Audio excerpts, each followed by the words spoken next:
All right. I'm down. So let's get back at the task at hand. We got a little diverted there. That was our stall for you, Josh. I still haven't come up with anything to talk about. I'm really sorry. No, it's okay, man. We don't care. We still think you're pretty neat. All right. I'm okay. So, Rob, you want to go? Do you want to jump into your topic at hand today? Sure, let's do it. All right, let's hit it. Okay, so I had to write some notes for this one. It's pretty. The study itself, the experiment is by itself is not overly complex, but the things that went into the experiment, such as measuring it, hypotheses, the actual conducting of the experiment was very complex. So I had to paraphrase, and I took some of this information out of a science journal, and some of that literature is like freaking wow. Like it can be pretty tricky to like kind of sift through. Very daunting. But anyway, after that. Yeah. But anyways, what this is that I'm going to be talking about is, when I first heard about this, I thought it was so freaking dope. It's a quantum laser experiment that was done by the Weizmann Institute of Science in Rehovot, I'm probably butchering that, Israel, in February of 1998. And what the experiment was a variation on the double-slit laser experiment, which was done a ways back. I want to say maybe mid-20th century, maybe a little bit later than that, is when the first double-slit experiment happened. Don't quote me on that, though.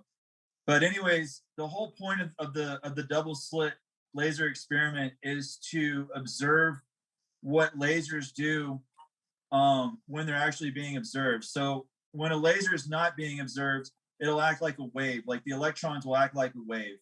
And so in this experiment, in the WIS one, the Weizmann Institute of Science one, what they observe is that the electrons in a laser act as a wave. They go through random openings in an object and meet on the other side. What this is called, that meeting is called interference.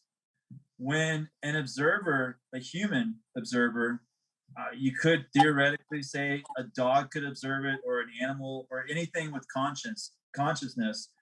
But anyways, when a human observer watches the laser and they actually watch it go through the slit, the electrons are actually forced to act like particles. They can't act like a wave, and it reduces interference the more that the observer watches it.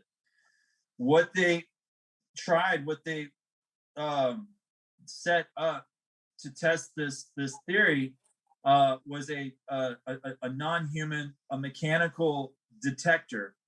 The detector, when the detector was observing the laser was able to act as a wave. So it was only when people observed the laser, it actually changed the physical characteristics of those electrons. Wow. Where they couldn't do interference on the other side of an object. So the conclusion with this experiment was that just by observing reality, like what we observe as reality, observing this screen, the wall, anything, you literally change its physical characteristics. Now, the measurements that they were doing this at was extremely small, like at the scale of a micron.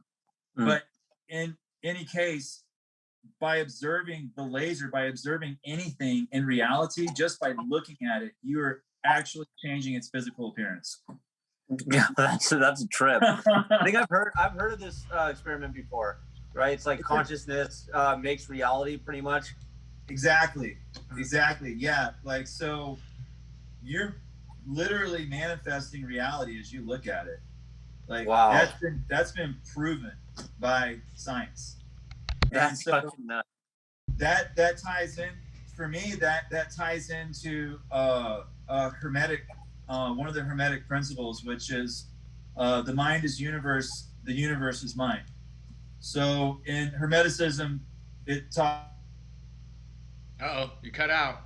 talks about, or at least in the book, the Kybalion, it talks about the all is like the mind, the mind is universe. And so the way I look at it is, what if we exist in the mind of an entity? And what if other entities exist in our minds, and our minds are universes, and so on and so The forth. microverse to the universe. Mm-hmm. Exactly. Microverse, macroverse.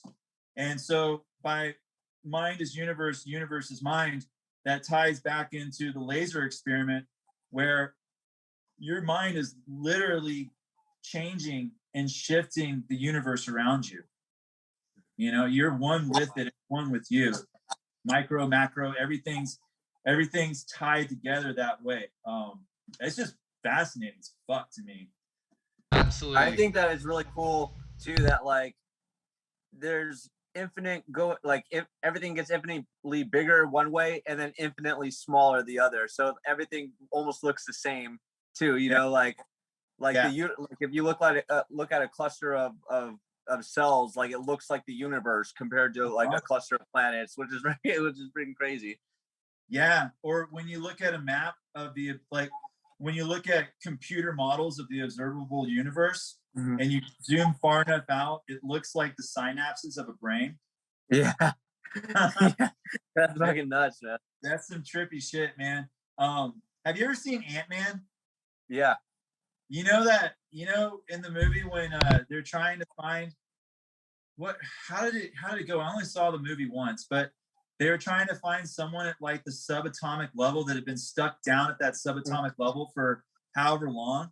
Uh-huh. You know, that's just wild to me. Like that whole concept of there's just universes, like you say, infinitely this way and infinitely that way. Yeah.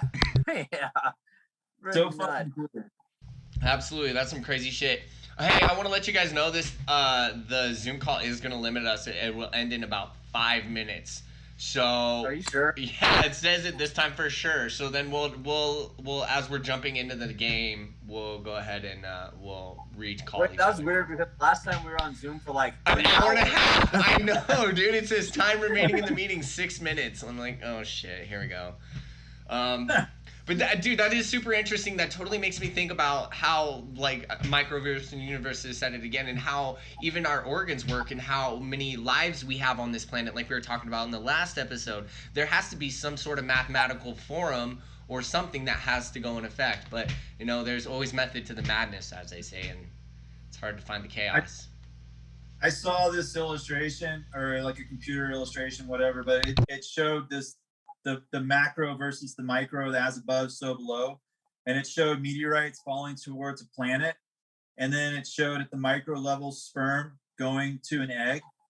And it's interesting when you look at it, are there spores that can survive the interstellar medium and live on these meteorites and carry life to other worlds? That could be it. You know, like that could be the answer. That's how existence happened, just by an accident, you know, a random act, because that happens. Random is like, there's no statistic for a random act happening, and they happen all the time. So. And the trip for me is that there's math in the random, just like there's math in the formation of clouds. It's just each one weird. Looks a little simpler. Huh? What's up? It's usually just like a weirder math, though, like a harder to figure out math.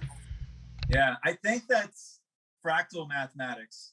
I'm pretty sure that's how fractal mathematics works. It's almost like chaos theory, you know, where there's randomness, but there's patterns in the randomness. Mm-hmm. That's cool. That's cool. Is that divinity, or is it like what really makes that happen? Who fucking knows? All right, well, should we maybe jump into it? That was a great fucking experiment. I definitely cannot beat that experiment. My experiment that I had is nothing, nor not even good to that. I'm telling you. I heard about it like for the first time a few years ago, and it just blew my mind. It changed, like, it really just solidified kind of how I already looked at things. But I read this other article that was tied to that one, and I'll have to get into it later at some point. But quantum physicists are saying that they've proven that an afterlife exists based on theory that's related to the laser experiments. Wow. It's fucking wild. Yeah. That's cool. So cool. I do have something that I can talk about, but I'm going to have to say and like a lot because I didn't take any notes down. So. That's fine, you dumb bitch. Like, you know. Oh, that's fascinating. All right. Yeah. All right. Should we get into it?